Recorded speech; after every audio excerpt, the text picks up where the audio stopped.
হযরতে ঈসা আলাইহিস সালাতু ওয়াস সালাম পিতা ছাড়া দুনিয়ার মধ্যে জন্মগ্রহণ করেছেন, ঘটনা জানেন নাকি? আল্লাহ তাআলা পিতা ছাড়া দুনিয়ার মধ্যে হযরতে ঈসাকে পাঠাইছেন। হযরতে মারইয়াম রাদিয়াল্লাহু তাআলা আনহা, তার গর্ভে হযরতে ঈসার জন্ম, কিন্তু ঈসার কোনো পিতা নাই। এইদিকে মানুষ হযরতে মারইয়ামের ব্যাপারে নানা ধরনের কথা বলতে শুরু করেছে। ইয়া উখতা হারুন মা কানা আবুকি ইমরাআ সাউইন ওয়া মা কানাত উম্মুকি বাগিয়া। হযরতে মারইয়ামকে বলতেছে, হে মারইয়াম, তোমার মা তো খারাপ মেয়ে ছিল না, তোমার বাবা তো কোনো খারাপ পুরুষ ছিল না, তুমি এত খারাপ হইলা কেমনে? তোমার স্বামী নাই, এরপরেও তোমার সন্তান গর্ভে আসলো কিভাবে? তুমি কোন পুরুষের সঙ্গে অসৎ আচরণ করেছো? কোন পুরুষের সঙ্গে তুমি অবৈধ মিলামিশা করেছো? নাউজুবিল্লাহ বলেন। হযরতে মারইয়াম রাদিয়াল্লাহু তাআলা আনহা বলেন, ইন্নী রমজা, আজকে আমি তোমাদের সঙ্গে কথা বলবো না, আজকে আমি রোজা রাখছি। রোজা দুই প্রকার, একটা হইতেছে না খায় রোজা, আর একটা না কথা বইলা রোজা। বুঝছেন? রোজা দুই প্রকার, একটা না খায় রোজা, আর একটা হইলো কথা না বইলা রোজা। আপনারা কি কথা না বইলা রোজা রাখছেন নাকি? কথা বইলেন, নাইলে বুঝবো রোজা রাখছেন মনে। পৃথিবীর মধ্যে যে কোনো সমস্যা তৈরি হবে, যে কোনো ঝামেলা তৈরি হবে, আল্লাহ পাক বলেন, ওরে বান্দা তুমি আমার কোরআনের দিকে তাকাও। আমার কোরআন এমন একটা গ্রন্থ, তুমি যদি কোরআন মেনে চলতে পারো, কোরআন অনুযায়ী যদি তুমি তোমার জীবনকে সাজাইতে পারো, তোমার জিন্দেগিতে কোনোদিন অশান্তি হবে না। তিন শ্রেণীর ব্যক্তি এমন আছে যাদেরকে কোনো সময় কোনো ধরনের দুঃখ, কষ্ট, ব্যর্থতার গ্লানি স্পর্শ করতে পারে না। কি করবে? বছরে একবার আমার রসে আইসা কয়েকটা গরু দিয়া দিবি, দেখবি তোর এমনি তোরা আনিম আমি। ওই বাবার কাছে গেলে আপনার সব বিপদ, মুসিবত, বালা মুসিবত যা কিছু আছে সব দূর হয়ে যাবে নাকি? যে বাবার নিজেরই ক্ষমতা নেই বাচ্চা তাহার, ওই বাবা আবার কয় যে তোরা মরবি না তো জিন্দগিতে, তোরা বাচ্চা থাকবি, তোরা আসলেও তো মরস না, আমার কাছে ফিরে আসস। অথচ ওই যে মইরা সেরা কোন ফেরেশতার গোতানি খাইতেছে ওইটা হ্যাঁ জানেও না। আল্লাহ জীবনটাকে ধ্বংস করে দে। মুরব্বিয়ানে আওয়াম, আপনারা একবার চিন্তা করবেন, এই যে মাজার কইরা এরা আপনাদেরকে নেক সুরতে ধোঁকা দিয়ে সরল প্রাণ মুসলমানদেরকে ধোঁকার মধ্যে ফেলে দিয়ে যেইভাবে মুসলমানদের ঈমানকে হরণ করার চেষ্টা করতেছে, সরল প্রাণ মুসলমান এরা তো বুঝে না কিছুই। তারা মনে করে এটা তো আল্লাহর জিকির হয়, নবীর কথা হয়, নবীর আশেক বলে দাবি করে, নবীর শানে তারা তারানা পাঠ করে। তারা আবার তারানা না, শান পাঠ করে। এমন শান পাঠ করে, শান পাঠ করতে গিয়ে শিরিক করে বসে। তা আপনারা তো বুঝেন না, অবুঝ মানুষ, যার কারণে আপনারা তাদের খপ্পরে বইরা যান। আল্লাহ তাআলা আমাদের সমস্ত মুসলমানকে হেফাজত করেন। মুহতারাম হাজরিন, তো দুই নম্বরের যে বিষয়, আল্লাহ পাক রব্বুল আলামিন বলেন, ওরে বান্দা তুমি যত ধরনের বিপদের মধ্যে পড়ো, মুসিবতের মধ্যে পড়ো, তুমি দোয়া করবা কার কাছে? কথা বলেন না কেন? দোয়া করব কার কাছে? আল্লাহ তাআলার কাছে দোয়া করব। আল্লাহ পাক রব্বুল আলামিন সূরাতু মারইয়াম 4 নম্বর আয়াতের মধ্যে ইরশাদ করতেছেন, আল্লাহ পাকের একজন নবী ছিলেন, নবীর নাম হলো জাকারিয়া। জাকারিয়া নবী বয়স হয়ে গেছে অনেক, তিনি বৃদ্ধ হয়ে গেছেন, সন্তান হয় না। আল্লাহ তাআলার কাছে দোয়া করেন, মাওলা আমি তো বৃদ্ধ হয়ে গেলাম, আমার কোনো সন্তান হয় না, আয় আল্লাহ আমি তো অনেক বৃদ্ধ হয়ে গেছি, আমার তো কোনো সন্তানাদি হইতেছে না, এদিকে আমার স্ত্রীও বন্ধা হয়ে গেছে, এবার সন্তান দেওয়ার মালিক আপনি, কোন বাবা সন্তান দিতে পারে নাকি? সন্তান দেয় কে? আল্লাহ।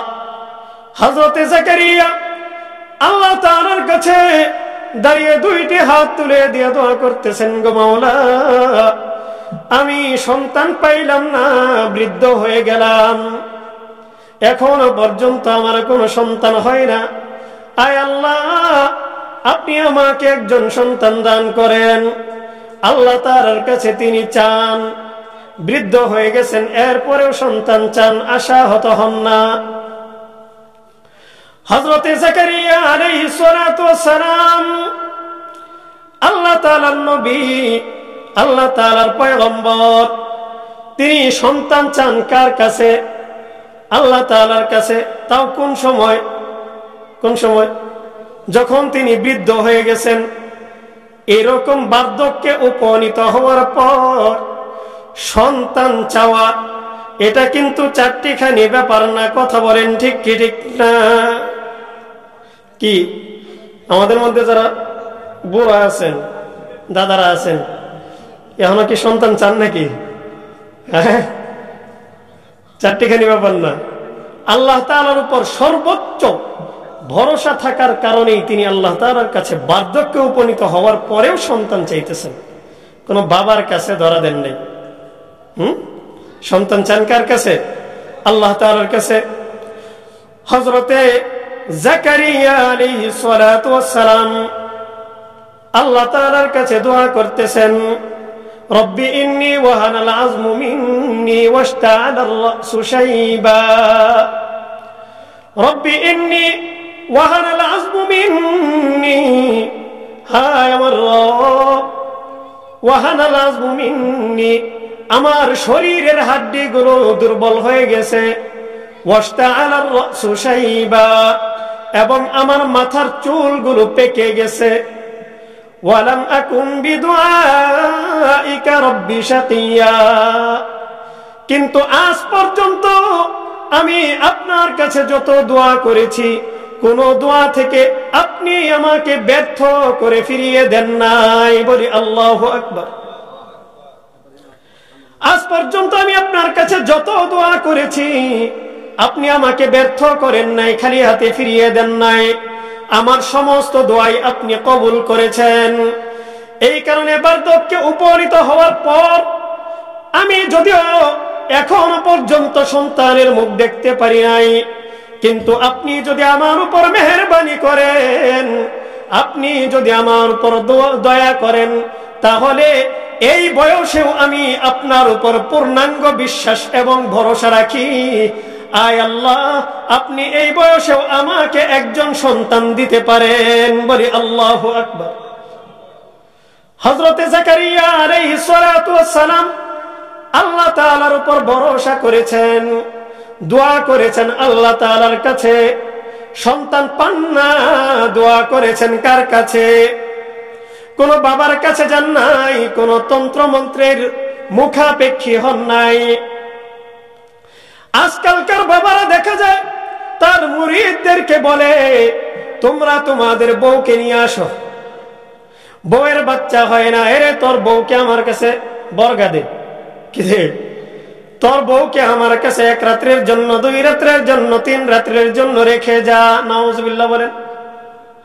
বউকে রেখে যা, কয়েকদিন পরেই তুই সুসংবাদ পাইবি, তোর বউয়ের গর্ভের মধ্যে সন্তান চলে আসছে। এরে এইটা কিসের ফসল? হে মুসলমান, সরল প্রাণ মুসলমান, তোমরা বুঝতে পারো না এটা কিসের ফসল? তোমার বউয়ের গর্ভের মধ্যে এতদিন পর্যন্ত সন্তান আসে নাই, আজকে তোমার বউয়ের গর্ভের মধ্যে সন্তান চলে আসছে। কিসের ফসল? কিসের ফসল?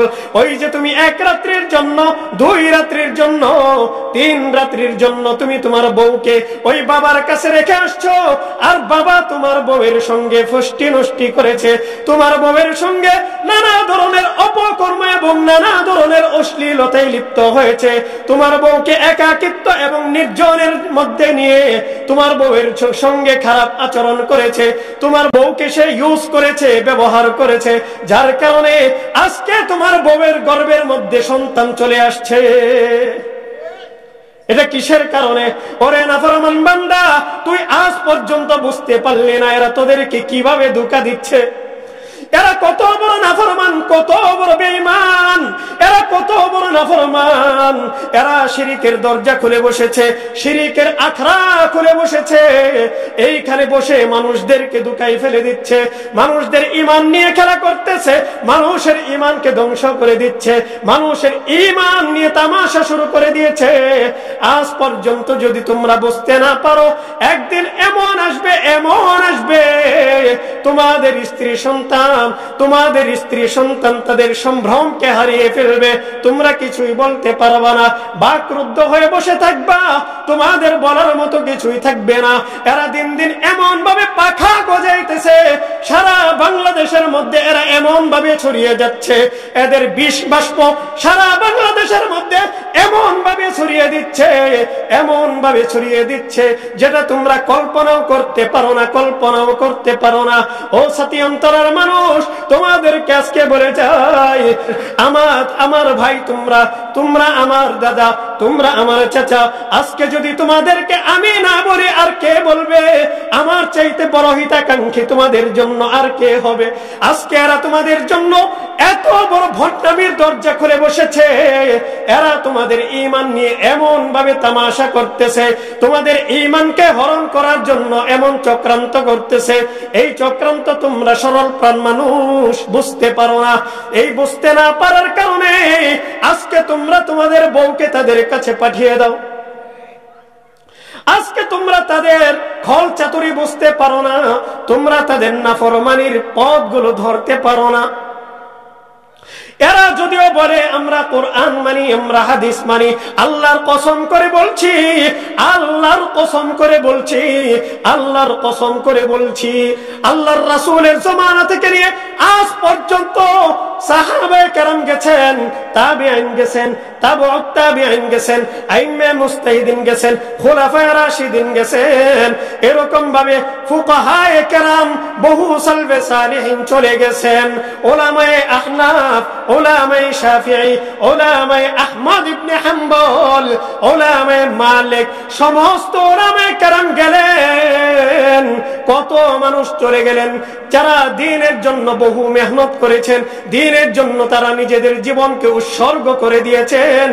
এরকম সাহাবায়ে কেরাম থেকে নিয়ে আমাদের উলামায়ে দেওবন্দ পর্যন্ত এত বড় বড় উলামায়ে কেরাম দুনিয়াতে অতিবাহিত হয়ে গেছেন। কারো জিন্দেগিতে এমন একটা নজির আপনারা দেখাইতে পারবেন না যারা আল্লাহ ছাড়া অন্য কারো কাছে সন্তান চেয়েছেন। আল্লাহ ছাড়া কারো কাছে সন্তান চান নাই।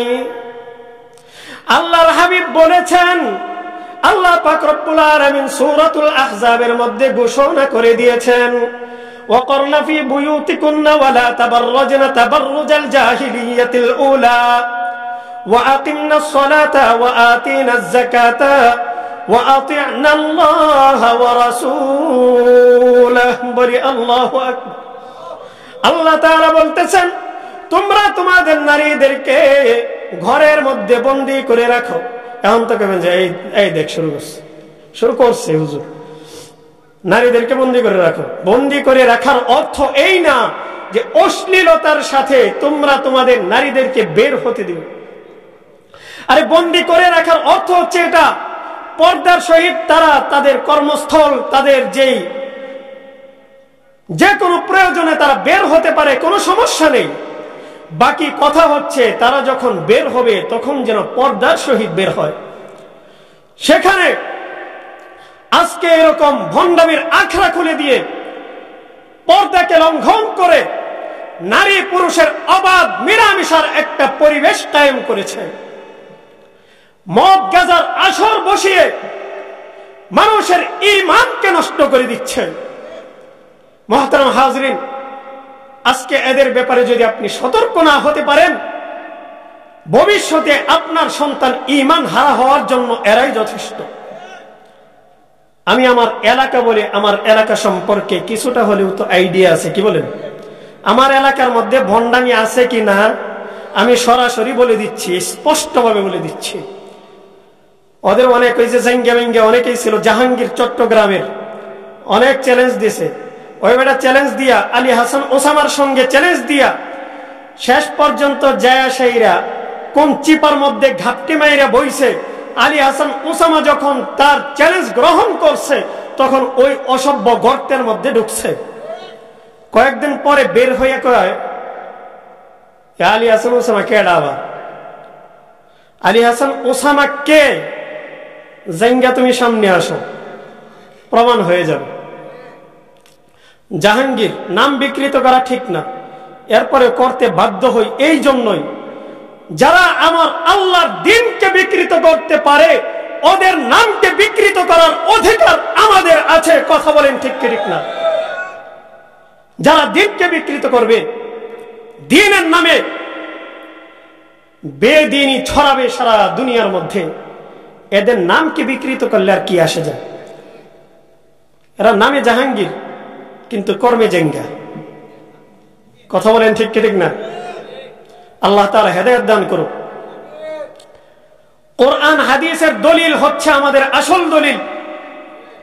কোরআন হাদিসের বাইরে গিয়ে আপনি আপনার ধর্মগ্রন্থ কইলা বইবেন, সুন্নিয়া ধর্মগ্রন্থ, আহমদিয়া ধর্মগ্রন্থ, আপনি আপনার ব্যক্তিগত গ্রন্থ খুলে দিয়ে বলবেন যে এই যে আমাদের এই সাজারায়ে এই কথা লেখা আছে, আমাদের এই পুস্তিকার মধ্যে এই কথা লেখা আছে, আপনার ওই পুস্তিকা আমাদের জন্য কোনো দলিল না।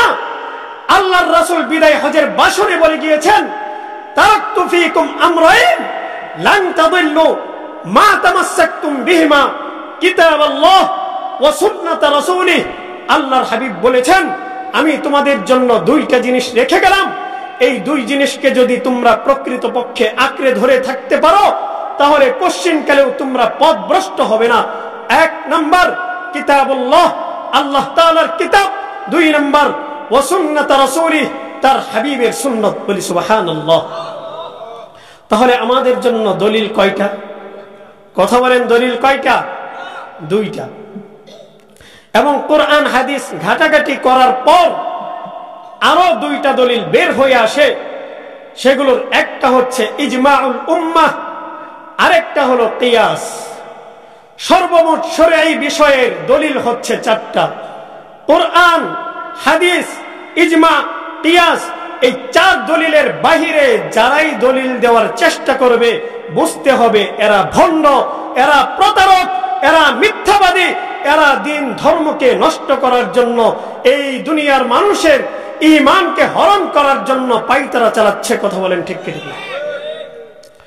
মুহতারাম হাজিরিন, আমি বলতেছিলাম কয়টা বিষয় ধরতে হবে? আরে তিনটা বিষয়। তিনটা বিষয় যদি কোনো ব্যক্তি গ্রহণ করে তাহলে তাকে কোনো ধরনের দুঃখ, কষ্ট, ক্লেশ, কোনো ধরনের বালা মুসিবত স্পর্শ করতে পারবে না।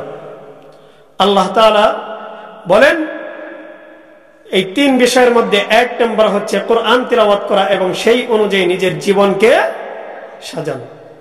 দুই নম্বর, যত ধরনের বিপদ আপদ আসুক, মুসিবত আসুক, দোয়া করতে হবে কার কাছে? আল্লাহ তাআলার কাছে। আমাদের বড়রা বলেন তিন নম্বরের বিষয়, তোমাদেরকে কোন ধরনের বালা মুসিবত, কোন ধরনের বিপদ আপদ স্পর্শ করতে পারবে না যদি তোমরা তোমাদের পিতা মাতার সঙ্গে সৎ আচরণ করো। পিতা মাতার সঙ্গে কি করতে হবে? কথা কয় না। পিতা মাতার সঙ্গে কি করতে হবে?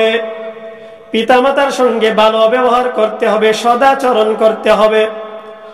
আল্লাহ তাআলা বলেন, وَقَضَى رَبُّكَ أَلَّا تَعْبُدُوا إِلَّا إِيَّاهُ وَبِالْوَالِدَيْنِ إِحْسَانًا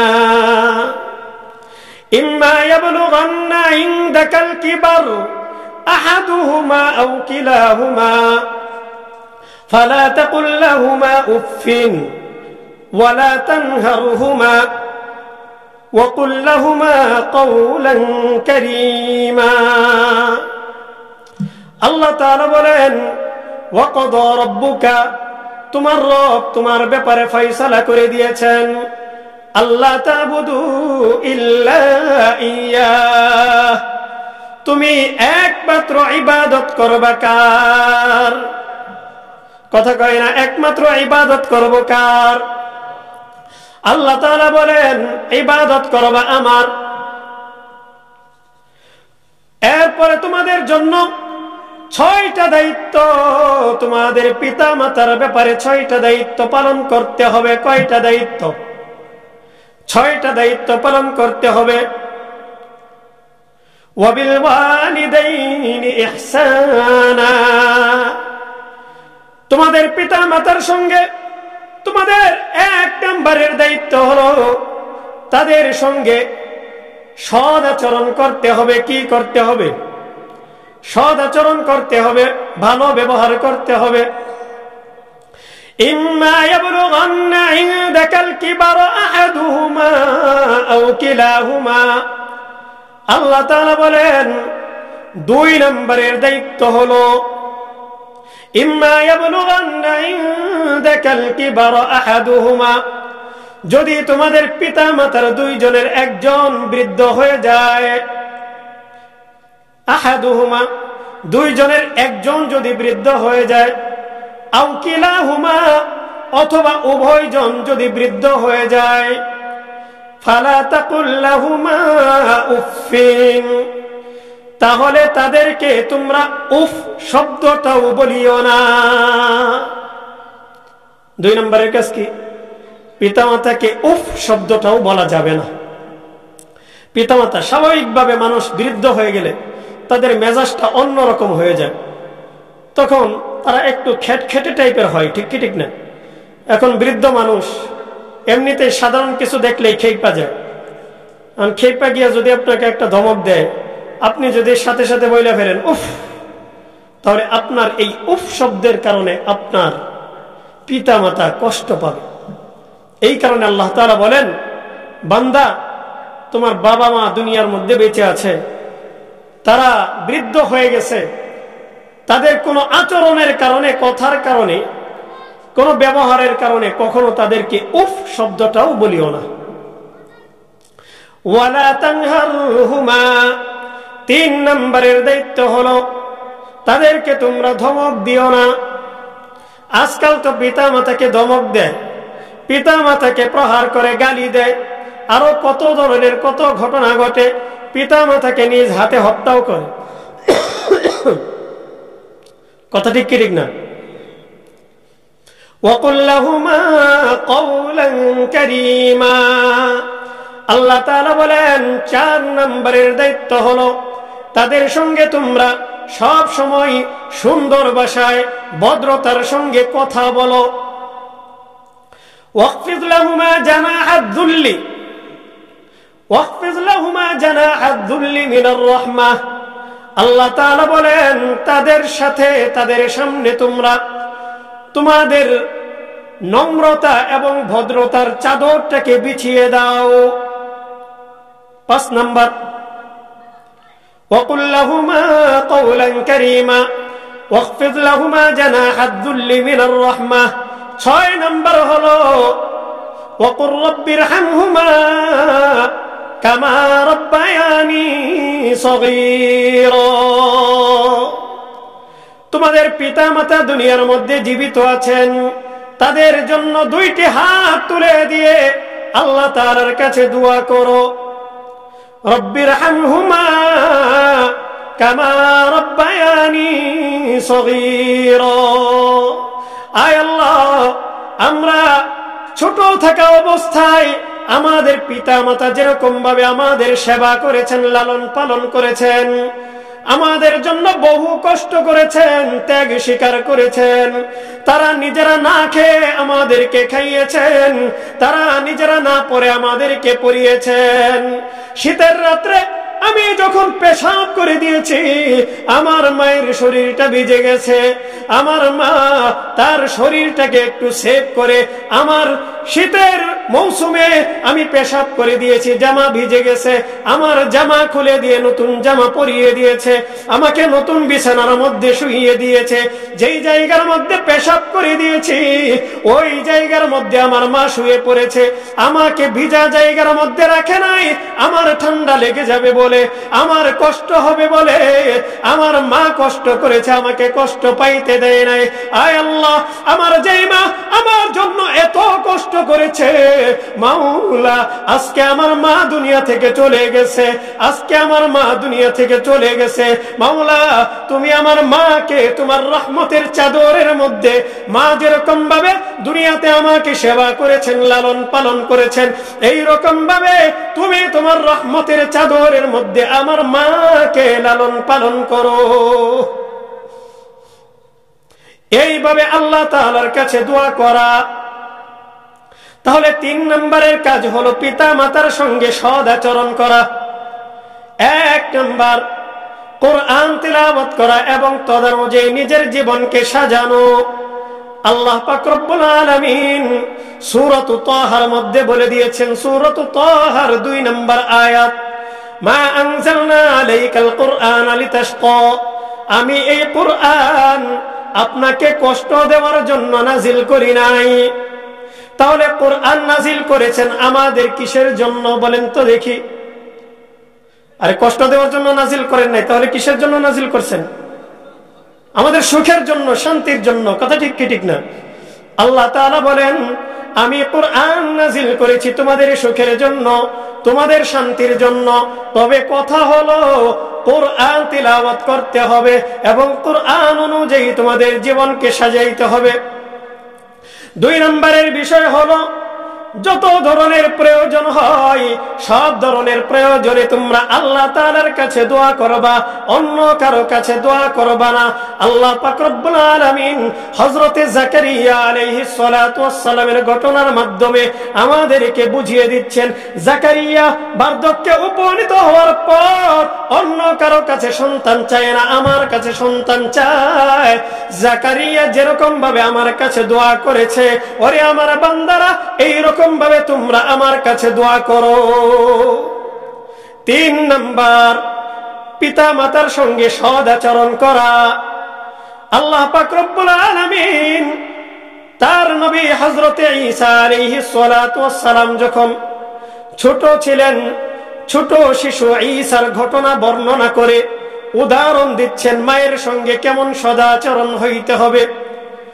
হযরতে ঈসা আলাইহিস সালাতু ওয়াস সালাম পিতা ছাড়া দুনিয়ার মধ্যে জন্মগ্রহণ করেছেন, ঘটনা জানেন নাকি? আল্লাহ তাআলা পিতা ছাড়া দুনিয়ার মধ্যে হযরতে ঈসাকে পাঠাইছেন। হযরতে মারইয়াম রাদিয়াল্লাহু তাআলা আনহা, তার গর্ভে হযরতে ঈসার জন্ম, কিন্তু ঈসার কোনো পিতা নাই। এইদিকে মানুষ হযরতে মারইয়ামের ব্যাপারে নানা ধরনের কথা বলতে শুরু করেছে। ইয়া উখতা হারুন মা কানা আবুকি ইমরাআ সাউইন ওয়া মা কানাত উম্মুকি বাগিয়া। হযরতে মারইয়ামকে বলতেছে, হে মারইয়াম, তোমার মা তো খারাপ মেয়ে ছিল না, তোমার বাবা তো কোনো খারাপ পুরুষ ছিল না, তুমি এত খারাপ হইলা কেমনে? তোমার স্বামী নাই, এরপরেও তোমার সন্তান গর্ভে আসলো কিভাবে? তুমি কোন পুরুষের সঙ্গে অসৎ আচরণ করেছো? কোন পুরুষের সঙ্গে তুমি অবৈধ মিলামিশা করেছো? নাউজুবিল্লাহ বলেন। হযরতে মারইয়াম রাদিয়াল্লাহু তাআলা আনহা বলেন, ইন্নী রমজা, আজকে আমি তোমাদের সঙ্গে কথা বলবো না, আজকে আমি রোজা রাখছি। রোজা 2 প্রকার, একটা হইতেছে না খায় রোজা, আর একটা না কথা বইলা রোজা। বুঝছেন?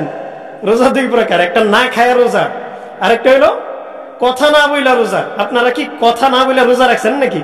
কথা বইলেন, নইলে বুঝবো রোজা রাখছেন মনে। হযরতে মারইয়াম রাদিয়াল্লাহু তাআলা আনহা বলতেছেন, ইন্নী রমজা, আমি রোজা রাখছি, আমি তোমাদের সঙ্গে কথা বলবো না। ফাআশারাত ইলাইহি, তিনি তার কোলে থাকা এই ছোট্ট বাচ্চা ঈসার দিকে ইশারা করে বললেন, ফাআশারাত ইলাইহি হযরতে মারিয়াম বললেন, আজকে আমি তোমাদের সঙ্গে কোনো কথা বলবো না, আমি রোজা রাখছি, আমি কথা বলবো না। তবে তোমাদের সঙ্গে কথা বলবে কে? তোমাদের সঙ্গে কথা বলবো কে? এই যে আমার কোলে বাচ্চা দেখতে পাচ্ছ ঈসা, এই বাচ্চা, শিশু বাচ্চাটাই তোমাদের সঙ্গে কথা বলবে। ওরা বলতেছে, ক্বালু কাইফা নুকাল্লিমু মান কানা ফিল মাহদি সাবিয়্যা। ওরা বলে, এই কুলের শিশু ঈসা এত ছোট্ট একটা বাচ্চা, মাত্র তার 2 থেকে 3 দিন বয়স হয়েছে। এই 2 থেকে 3 দিন বয়সের বাচ্চা, এর সঙ্গে কিভাবে কথা বলবো? সে আমাদের সঙ্গে কিভাবে কথা বলবে? তার বয়স মাত্র কত? 0। বয়স কত? 0। এই বাচ্চা নাকি কথা বলবে। قالوا كيف نكلم من كان في المهد صبيا। ওরা বলে, এর সঙ্গে আমরা কিভাবে কথা বলবো? এত ছোট একটা বাচ্চা। হযরতে ঈসা আলাইহিস সালাতু ওয়াস সালাম মায়ের কোলের মধ্যে বসে তিনি বলে বসছেন, ক্বালা ইন্নী আবদুল্লাহ। বলেন আল্লাহু আকবার। হযরতে ঈসা আলাইহিস সালাতু ওয়াস সালাম বলতেছেন, ইন্নী আব্দুল্লাহ, আমি আল্লাহর বান্দা। এই 1 দিনের বাচ্চা, 2 দিনের বাচ্চা, 3 দিনের বাচ্চা অথবা 0 দিনের বাচ্চা কার সঙ্গে কথা বলে বলেন তো দেখি? কোন কথা বলে নাকি?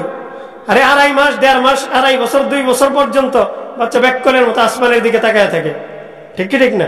বাচ্চা কথা বলতেছে, ইন্নী আবদুল্লাহ আতানিয়াল কিতাব ওয়া জাআলানি নাবিয়্যা।